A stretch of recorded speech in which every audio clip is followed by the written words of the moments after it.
I'm about to show you one of the scariest situations that you could ever see as a homeowner, and really hope to never see, because honestly, when I saw what I'm about to show you, my heart darn near sank to the bottom of my stomach. And to make matters even worse, there was absolutely nothing that I could do safely at the time to make the situation any better or any different. The only thing I could really do was hope and pray that the situation didn't get more serious. But I'm going to show you how I eventually got the problem corrected, and I want to talk a little bit about being in the presence of contractors, because I feel that sometimes it can create an uncomfortable situation for both the contractor and the homeowner. But for all this to make sense, I need to start at the beginning and explain how this all happened. Lately I've been noticing water pooling on my floor here, and I've been trying to figure out where it's coming from. It's been bothering me a little bit. It's been happening more frequently lately. And I've been noticing a trail that kind of runs out from underneath the chest freezer, and I thought, well, this is a defrosting chest freezer. Maybe it's the condensate drain and the pan is overflowing, and that's where the water is coming from. But the other night, they came downstairs to check on another project that I was working on, and I noticed this stream of water coming out behind this board right here, just flowing down to the floor. You can see some mud right there, going right underneath the chest freezer, and eventually ending up over there. Now, the more sketchy problem with all of that is it's right behind my electrical panel. I have an electrical conduit that runs across my yard from my power source to my service panel in my basement, which is all connected to that LB body.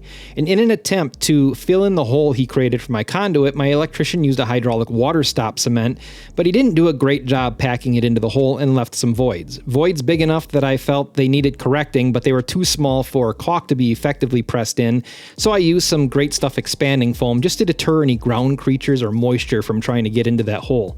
However, that clearly wasn't the case. And just a couple of days later, we ended up with another heavy rainfall. I had a steady stream of water coming out just below the connection point of my LB body, with water flowing behind and in front of the board that my service panel is attached to. I had water dripping from the bottom of my board and from the bottom of the service panel onto the steel receptacle box just below.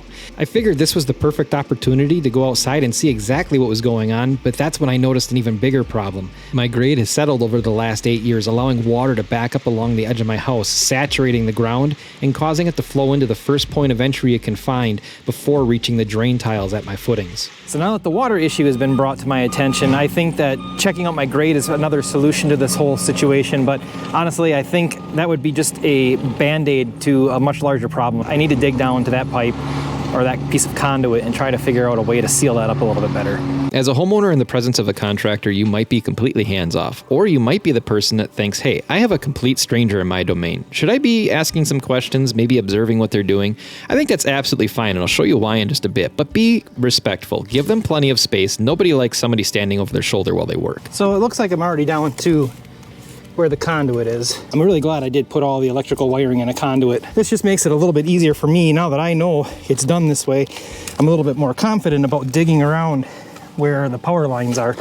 So I need to get a little bit better access to where this hole actually goes through my basement wall. I'm gonna have to cut the foam away a little bit. Well, whatever was done wasn't done very thoroughly. So now that I've got this pretty well cleaned out, I wanted to get you down in the hole here a little bit more to see exactly what I'm looking at. I don't know what my electrician was thinking or why he hammered and chiseled this hole through the side of my nice poured concrete wall. It looks like the guys that did the majority of the construction of my house were the ones that actually put this caulk in here to try and fill the void the best that they could before putting the insulation up against the outside of the wall.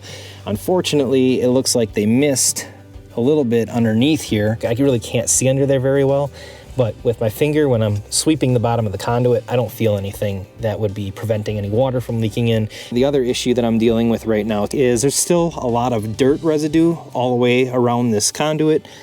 I need to clean that out because there's no way, no matter what I put in here, whether it's caulk or some sort of a sealing compound, there's no way it's going to stick. This is a perfect example of why you have every right to observe, ask questions, or even raise concerns if you're not happy with your contractor's quality of work.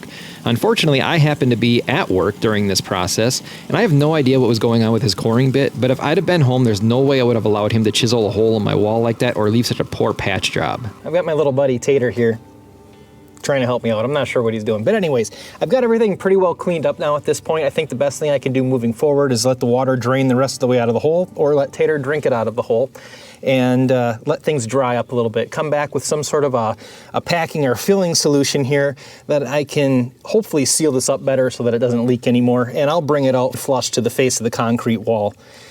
Now, besides fixing the grate, because I had some obvious water issues backing up against the wall here, I have another idea that I think might help to prevent water from hanging out around this conduit for any length of time. So the hole's pretty well dried up now, and I think I finally figured out what I'm going to use around the conduit, and I'll talk about that in just a little bit because I don't actually have it here. I'm waiting for Ricky to bring that. But in the meantime, I'm going to create a sort of a French well.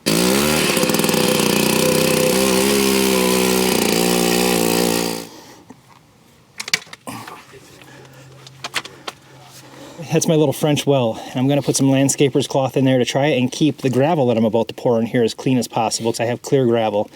I'm going to fill it up in that hole so that way water has somewhere else to run besides sitting up against the side of my house wall and around that conduit. And what I'm going to do is probably fill up the hole with gravel up to just to the top of the conduit, just so when any water hits that point, it can flow right through the gravel and then down into that little well, and hopefully get a little bit closer to the drain tile that runs around the base of the house.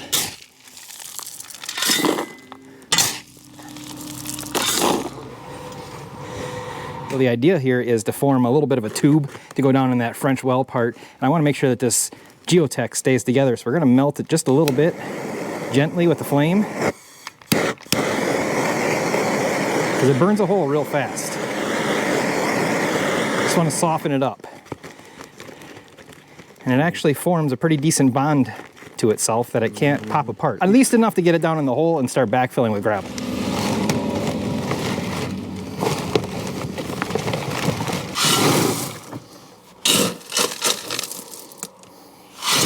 Where we had to be careful before not to melt a hole into our geotech, the torch can actually do a really good job of cutting the geotech to get around obstacles like we're doing here.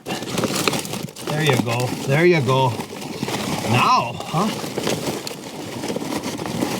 What do you think, buddy? I like that. So I came up with a few different ideas as a way to seal up around this conduit a little bit better, and one of them right away was I ran out to Walmart last night and I bought myself a couple of cans of Flex Seal caulk. I found out that it can work with concrete applications, but it's not really the best choice. I started looking around a little bit more. I'm like, I better just take those back. I don't want to end up with a mess here. I found some duct seal that could have been an option, but it's not good for outdoor use. I dug around a little bit more and I found some Loctite polyurethane sealant for concrete. Everything that I read about it, it's a non-sag formula.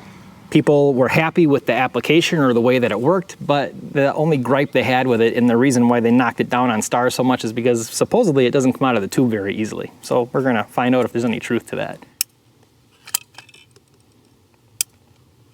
So far, it's not coming out of the tube very hard at all. I don't know exactly what people were having issues with. They said it felt like it was almost dried out. I'm not getting that at all.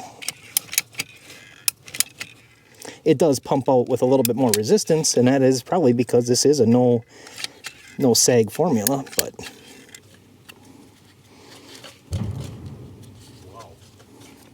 you sure I got it underneath the pipe enough? Oh, yeah. Now, I couldn't see it from my point of view, but my dad assured me that I had everything filled in well. So I put the styrofoam back, and I had another tube of this stuff. So I thought, well, I'll fill the gaps in the styrofoam. But then something happened to me that I did not expect. Oh, geez, it just blew a hole right through the side of the... Oh, no. Oh, boy. Oh, boy. That's why people complained about it, huh? Probably. Holy man, that's really tearing out of the tube now. Oh, my gosh. I can't believe... The tube should have been a little bit better.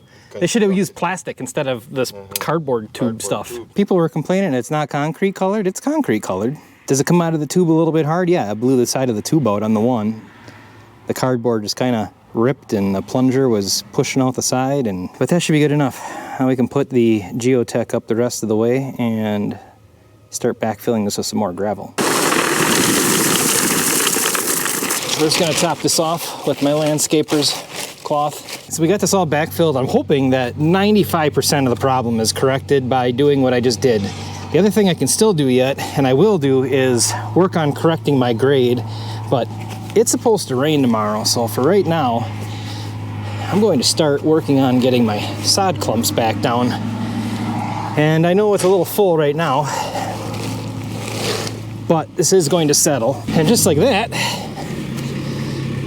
I got my sod back. Now I just have to kind of tamp everything down a little bit and pack it in. We've had a few significant rainfalls since completing this project, and thankfully I have not had any further water issues. But I do have to say, it's really crazy how a serious situation like this one has a relatively easy solution, and yet a simple project like this turns into a pretty extravagant excavation dig. Check out this next video as we try to install a retaining wall on our garden and find out what made this project so difficult.